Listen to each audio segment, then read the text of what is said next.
Kenapa sebuah revolusi yang diperjuangkan atas nama kebebasan justru melahirkan seorang kaisar? Kenapa rakyat yang menuntut demokrasi dan menghapus raja justru bersorak menyambut seorang jenderal muda yang akhirnya memerintah sendirian? Kenapa Napoleon Bonaparte, bukan politisi, bukan bangsawan, bukan tokoh gereja, tapi seorang perwira militer, bisa menjadi penguasa terkuat di Eropa hanya dalam waktu 1 dekade? Ini bukan hanya soal ambisi pribadi atau kejeniusannya di medan perang. Ini adalah kisah tentang kekuasaan, ketakutan, harapan, dan bagaimana politik dibentuk bukan oleh janji-janji, tapi oleh kemampuan mengendalikan kekacauan. Hari ini kita akan membahas Napoleon Bonaparte, bukan dari sisi militernya saja, bukan pula dari sisi dramatis kehidupannya, tapi dari satu sudut yang paling relevan dengan zaman sekarang, politik. Bagaimana Napoleon naik ke tampuk kekuasaan? Bagaimana ia mengkonsolidasikan kendali atas negara, rakyat, dan bahkan agama? Bagaimana ia menciptakan sistem yang begitu efisien dan kuat hingga masih digunakan oleh banyak negara modern hingga sekarang? Kita sering membayangkan politik sebagai perdebatan, kompromi, atau suara mayoritas. Tapi di masa Revolusi Prancis, politik berarti bertahan hidup. Berpihak pada yang salah berarti kehilangan kepala. Netral berarti tersingkir. Hanya satu hal yang dihargai saat itu, kekuatan. Dan kekuatan itu datang dari medan perang, dari kemenangan, dari kendali atas rakyat yang lelah pada kekacauan. Disinilah muncul Napoleon, bukan sekadar jenderal militer, tapi arsitek kekuasaan baru.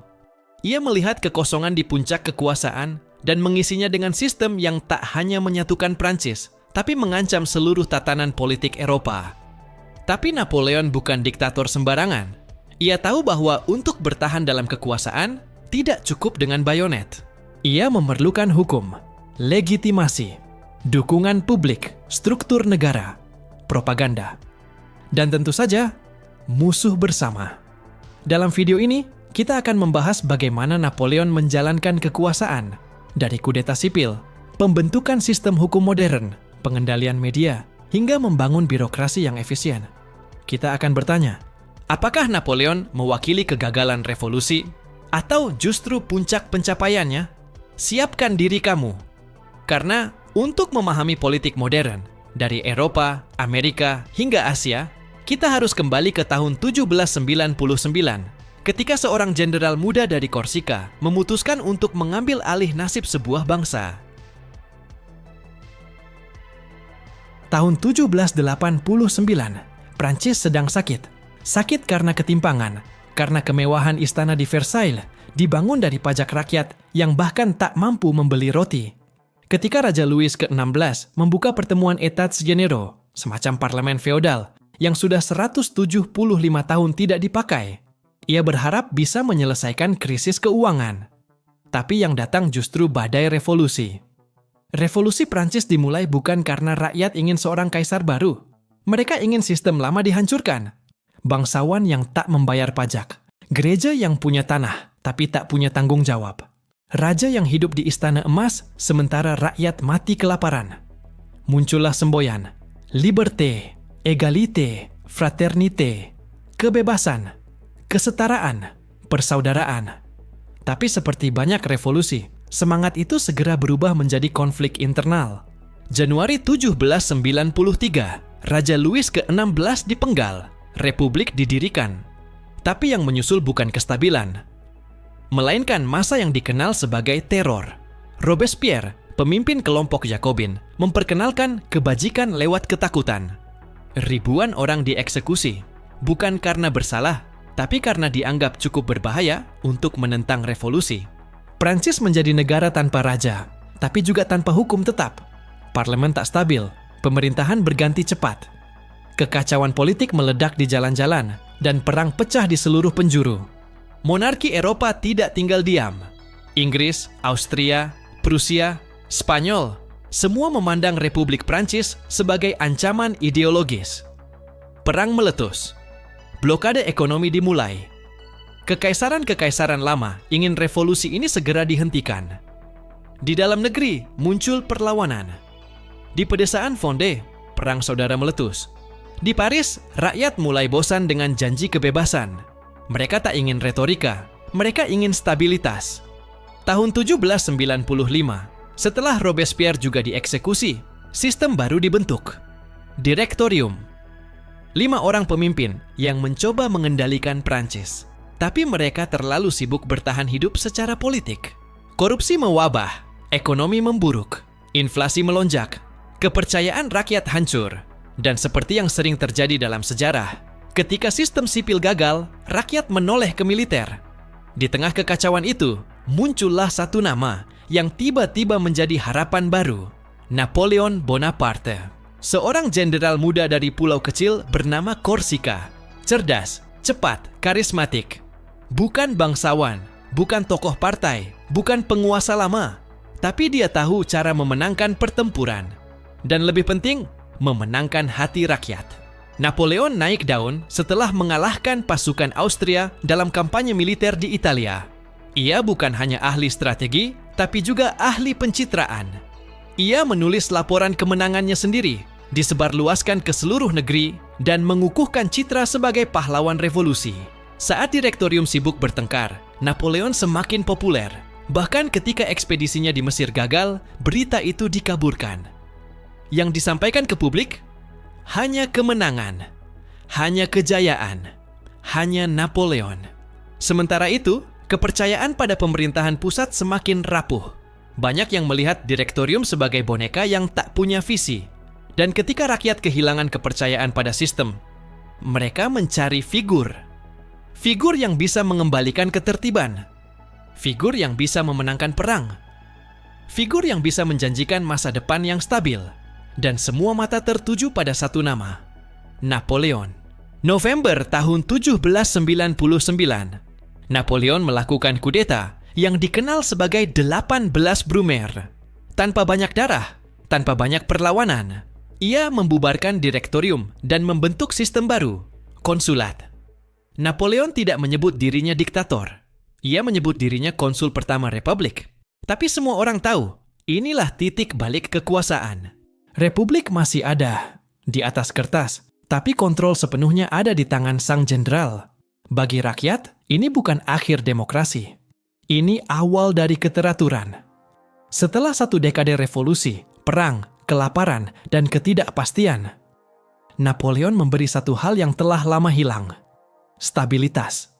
Dan dari sinilah kekuasaan Napoleon tumbuh, bukan hanya sebagai pemimpin militer, tapi sebagai pembentuk tatanan baru. Tatanan hukum, tatanan birokrasi, tatanan sosial. Napoleon tak sekadar mempertahankan kekuasaan, ia membentuknya. Ia mendesain ulang negara dari atas ke bawah, sambil memastikan bahwa hanya satu nama yang menjadi pusat dari semuanya, Napoleon sendiri. Kudeta jarang lahir dalam badai peluru. Yang paling sukses justru berlangsung dengan cepat, rapi, dan nyaris tanpa suara. Dan di Prancis tahun 1799, kudeta datang dalam bentuk seorang jenderal karismatik yang memakai seragam bersih dan langkah penuh percaya diri, Napoleon Bonaparte. 18 Brumaire menurut kalender revolusi, atau 9 November 1799 dalam kalender biasa, adalah hari ketika Republik Prancis secara de facto berakhir dan kekuasaan tunggal mulai terbentuk. Napoleon dibantu saudaranya Lucien Bonaparte yang saat itu menjabat Presiden Dewan 500, menyusun skenario politik yang brilian. Mereka menyebar desas-desus tentang ancaman konspirasi royalist. Para anggota legislatif panik. Sidang dipindahkan ke Saint-Cloud, di luar kota Paris. Di sana, dengan dukungan pasukan, Napoleon masuk ke parlemen secara harfiah dan membubarkannya. Apa yang terjadi berikutnya bukan perdebatan, tapi pengambilalihan.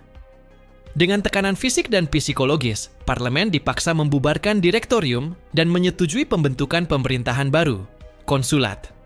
Napoleon menjadi konsul pertama, dibantu 2 konsul lainnya yang fungsinya lebih simbolis. Tapi sejak awal, tidak ada keraguan siapa yang berkuasa. Inilah transformasi pertama dalam karier politik Napoleon. Dari jenderal militer menjadi pemimpin sipil. Napoleon bergerak cepat. Ia membentuk konstitusi baru, konstitusi tahun ke-8, yang memberikan kekuasaan eksekutif penuh pada dirinya. Tapi yang menarik, semua dilakukan dengan legalitas. Rakyat diminta memilih melalui referendum. Hasilnya, sekitar 3 juta suara mendukung. Hanya 1.500 yang menolak. Meski banyak yang percaya hasilnya dimanipulasi, pesan politiknya jelas. Napoleon punya legitimasi rakyat. Di mata publik, ia bukan penindas, ia penyelamat. Seorang pemimpin yang mengakhiri kekacauan revolusi, menghentikan kekerasan, dan memulihkan stabilitas. Tapi di balik layar, ia memusatkan kekuasaan. Ia menunjuk pejabat sipil secara langsung. Ia mengatur sistem hukum dan keuangan. Ia memonopoli narasi media. Dan ia mulai membangun kultus individu, di mana negara dan dirinya perlahan menjadi satu. Nama Napoleon mulai menggantikan konsep republik itu sendiri. Ia adalah negara. Ia adalah hukum. Ia adalah masa depan. Dengan strategi komunikasi yang terstruktur, ia tidak hanya ingin dicintai, tapi dianggap tak tergantikan. Tapi Napoleon tahu, kekuasaan tidak cukup bertahan dengan legalitas dan propaganda saja. Ia harus membuat sistem yang bekerja. Tahun 1801, Napoleon membuat langkah brilian lain, konkordat dengan Gereja Katolik. Gereja diakui kembali secara resmi, tapi di bawah kontrol negara. Paus mendapatkan kembali otoritas rohani, tapi Napoleon memilih dan membayar para uskup. Ini langkah politik, bukan iman. Ia paham bahwa mayoritas rakyat Prancis masih religius. Dengan berdamai dengan gereja, ia mengamankan legitimasi moral dan menghilangkan salah satu sumber potensi perlawanan. Ia mereformasi pendidikan, menciptakan sistem sekolah publik yang terpusat. Ia menciptakan Légion d'honneur, penghargaan meritokrasi yang tidak melihat status kelahiran, tapi prestasi. Semua ini membuat citra Napoleon semakin kuat. Pemimpin yang modern, efisien, dan adil, setidaknya di permukaan. Tapi langkah terbesarnya datang tahun 1802. Dalam referendum tahun 1802, rakyat diminta memilih apakah mereka setuju menjadikan Napoleon sebagai konsul seumur hidup. Hasilnya, hampir 99% setuju. Ini bukan hanya sekadar perpanjangan masa jabatan. Ini adalah pergeseran dari sistem republik ke monarki dalam bentuk baru. Sebuah monarki yang dibungkus dengan kata konsul dan referendum. Napoleon kini tidak perlu lagi takut dengan pemilu. Tidak perlu bersaing dalam parlemen. Ia adalah sistem.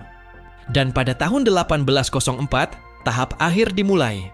Napoleon memproklamasikan dirinya sebagai Kaisar Prancis. Bukan oleh Paus, bukan oleh Dewan, tapi oleh dirinya sendiri. Dalam upacara megah di Katedral Notre Dame, Napoleon mengambil mahkota dari tangan Paus Pius ke-7 dan memakainya sendiri. Sebuah pesan yang jelas untuk seluruh dunia. Kekuasaannya tidak berasal dari Tuhan, tapi dari dirinya sendiri. Dengan itu, revolusi Prancis resmi dikubur.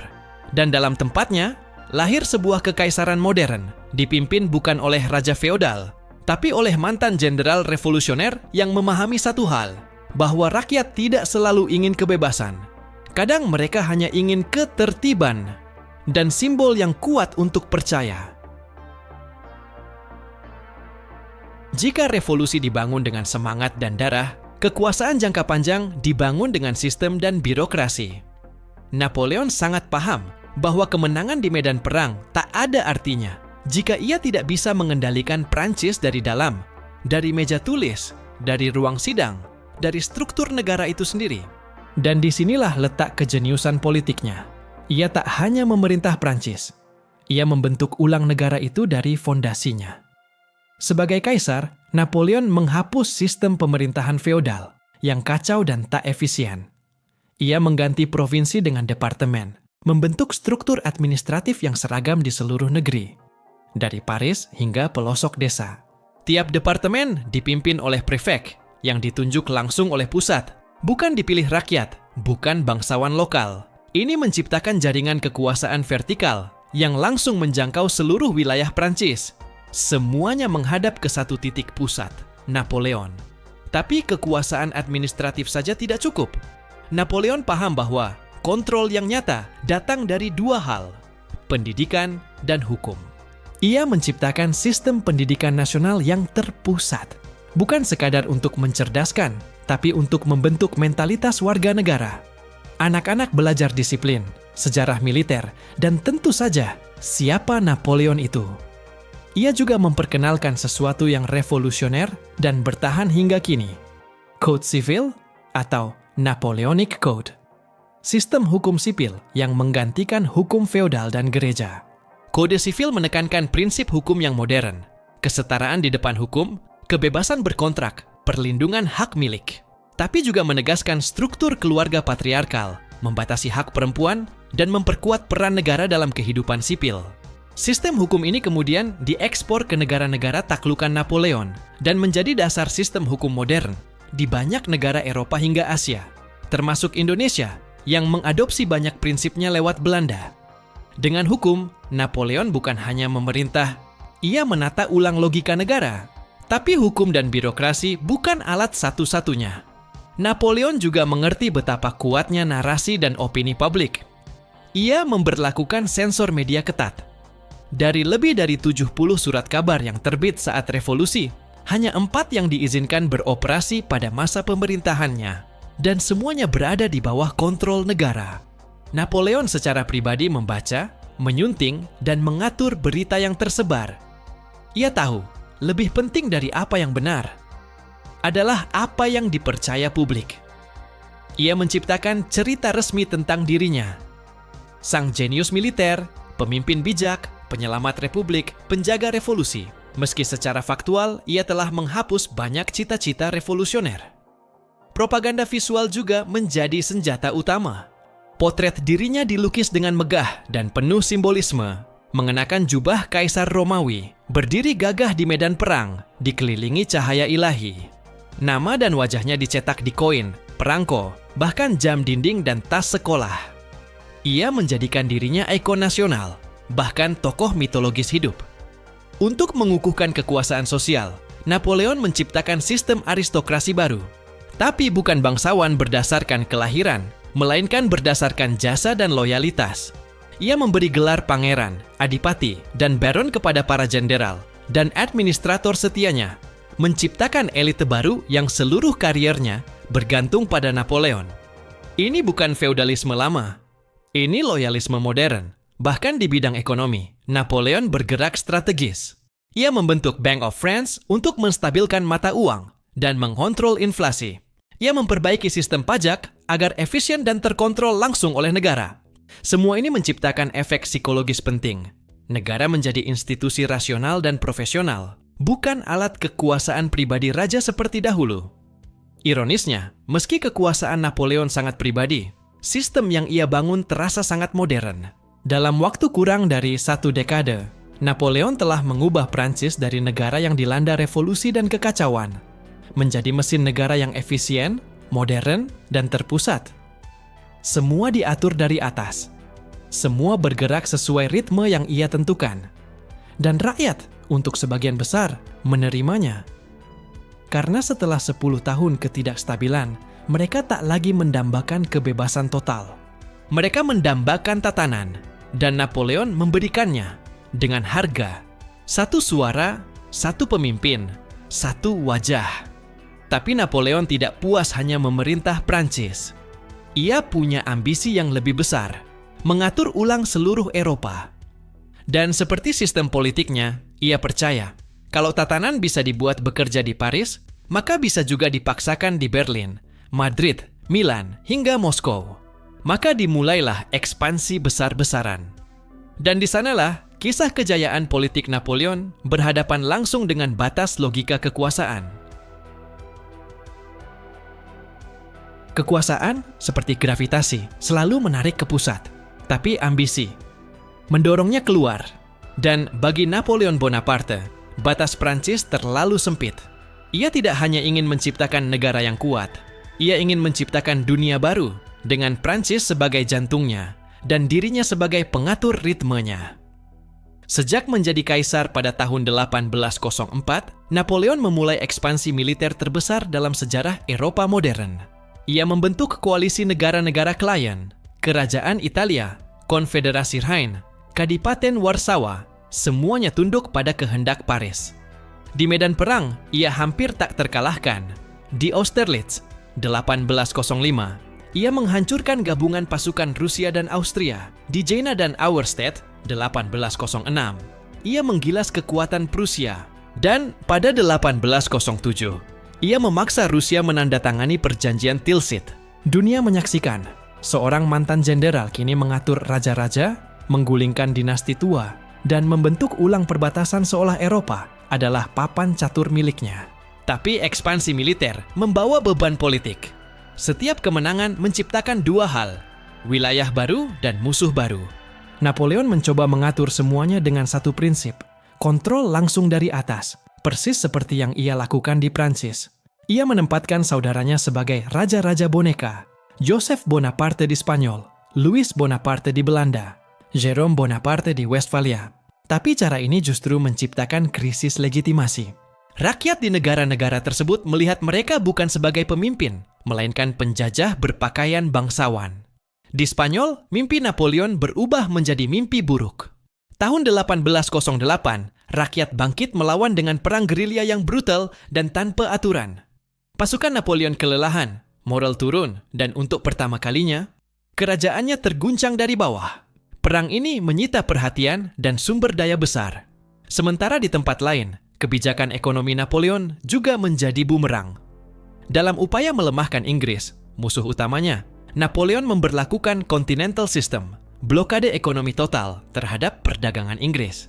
Ia berharap dengan memutus akses ekonomi Eropa ke Inggris, negeri pulau itu akan lumpuh. Tapi yang terjadi justru sebaliknya. Inggris dengan armada lautnya yang kuat tetap berdagang ke luar Eropa. Sementara negara-negara benua, termasuk sekutu Napoleon, menderita secara ekonomi. Pasar surut, pengangguran naik, dan popularitas Napoleon menurun. Di dalam sistemnya sendiri, retakan mulai muncul. Saudara-saudaranya tidak mampu mengelola wilayah-wilayah baru. Pejabat-pejabat lokal mulai bermain dua muka, loyal di depan, membocorkan strategi di belakang. Ketika fondasi internal mulai rapuh, Napoleon justru memutuskan untuk mengambil risiko terbesar dalam kariernya. Ia menginvasi Rusia. Tahun 1812, Napoleon memimpin invasi terbesar dalam sejarah Eropa saat itu. 600.000 pasukan dari seluruh Eropa, Prancis, Italia, Jerman, Polandia, bergerak menuju Moskow. Tapi Rusia bukan lawan biasa. Mereka mundur, membakar desa dan kota, menghancurkan sumber daya, tak memberi Napoleon tempat untuk bertahan. Pasukan Prancis masuk ke Moskow hanya untuk menemukan kota kosong dan terbakar. Musim dingin datang lebih awal. Persediaan habis, komunikasi terputus, moral hancur. Dalam beberapa bulan, 600.000 pasukan itu menyusut menjadi kurang dari 100.000 pasukan.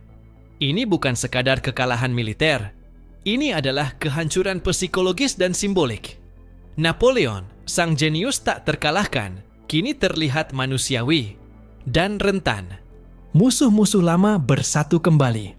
Koalisi ke-6 dibentuk. Inggris, Rusia, Austria, Prusia, Swedia. Mereka maju ke barat. Napoleon berusaha mempertahankan Prancis, menang dalam beberapa pertempuran, tapi kalah dalam perang besar. Tahun 1814, pasukan koalisi memasuki Paris. Elit Prancis memaksa Napoleon untuk turun tahta. Ia diasingkan ke pulau kecil bernama Elba, dekat Italia. Tapi sejarah belum selesai dengannya. Hanya 1 tahun kemudian, ia kembali. Dalam apa yang disebut 100 hari, Napoleon kembali merebut kekuasaan dari Louis ke-18. Rakyat menyambut. Tentara kembali tunduk. Ia berdiri lagi sebagai kaisar. Tapi musuh-musuhnya tidak tinggal diam. Perang terakhir pun terjadi. Waterloo. 18 Juni 1815 di Waterloo, Belgia. Napoleon kalah total. Inggris dan Prusia menghancurkan pasukannya. Ia mencoba kabur ke Amerika, tapi ditangkap. Kali ini tak ada Elba. Ia diasingkan ke pulau jauh di tengah Atlantik, Saint Helena, di mana ia akan menghabiskan sisa hidupnya sendirian. Di pulau sunyi itu, ia menulis, "Aku bukan seperti pria lain.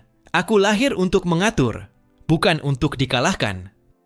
Tapi kekuasaan tidak mengenal belas kasihan.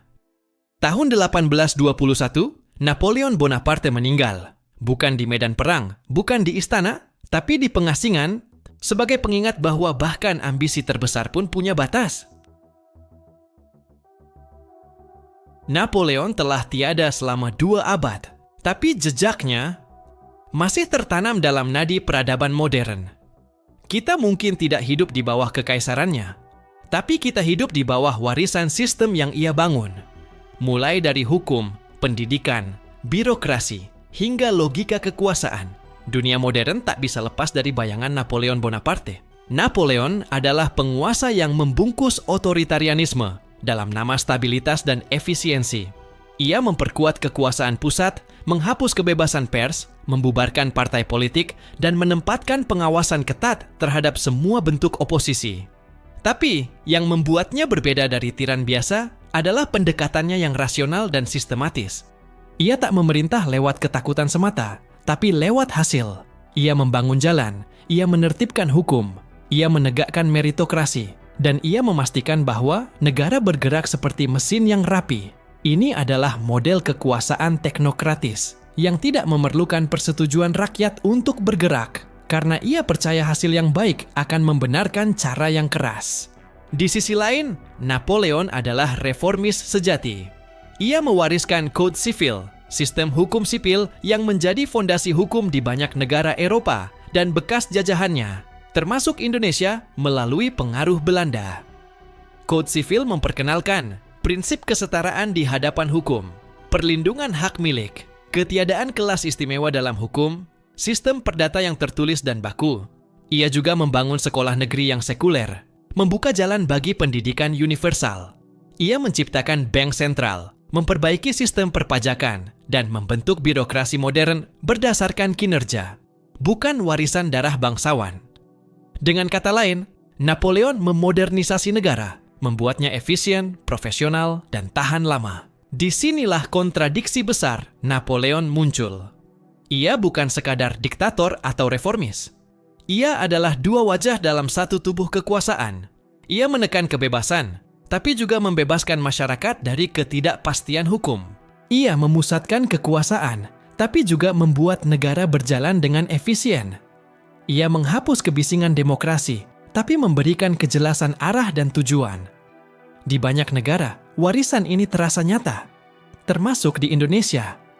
Indonesia tidak pernah dijajah langsung oleh Napoleon, tapi warisannya sampai juga lewat jalur hukum Belanda. Kitab Undang-Undang Hukum Perdata kita hingga hari ini masih mencerminkan warisan Code Sivil. Prinsip-prinsip hukum sipil, notaris, struktur pengadilan, semuanya masih bernapas dalam logika hukum Napoleonik. Tapi pelajaran dari Napoleon untuk Indonesia bukan sekadar soal hukum. Ada pelajaran yang lebih dalam, lebih relevan hari ini. 1. Pentingnya negara yang rasional dan terorganisir.